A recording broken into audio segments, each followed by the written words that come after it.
Perfect. So therefore, what you're really talking about is, this whole area of digital OOH, or even if you were to call it, I I don't see moving walls just as a OOH business, but it's actually saying it's a real world experiences business, because I walk into a retail, I have digital signages. I go into a restaurant, I have digital signages. I go into a mall, I have digital signages. So the fact is, you are enabling a digital experience, and therefore your platform, which I think you've got patents and you've got millions of big data that is there. You're looking at moving mobile data that comes in, you're using your AI and ML there, and therefore I think three benefits that you're talking about is you have to think you have to look at a reach booster, you got to look at it as a content amplifier, and you got to look at it as a contextual content. So if I'm a CMO, when I'm looking at my marketing,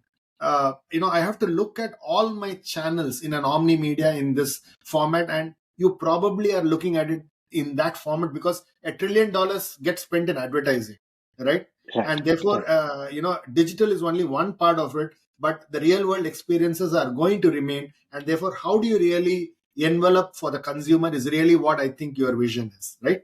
Yes. And it always comes back to a simple question, right? I mean, I know eventually we are, we have the ability to address a consumer in a very personalized manner, but eventually we are also consumers. So we have to come back and say, what is our experience?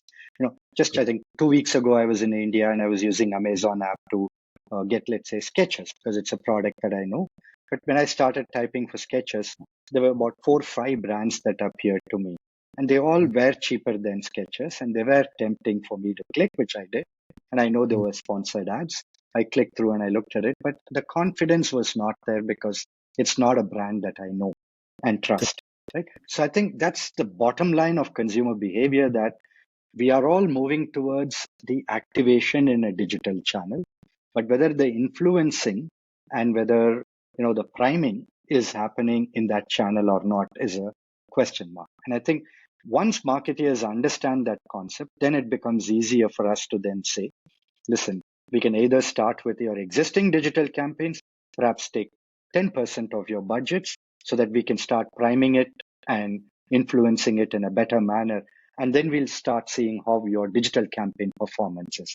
And definitely we have seen with our clients, and there are some published ones like even AirAsia have come out and published, and with AAMS, etc., that we published a few case studies, Foodpanda and others.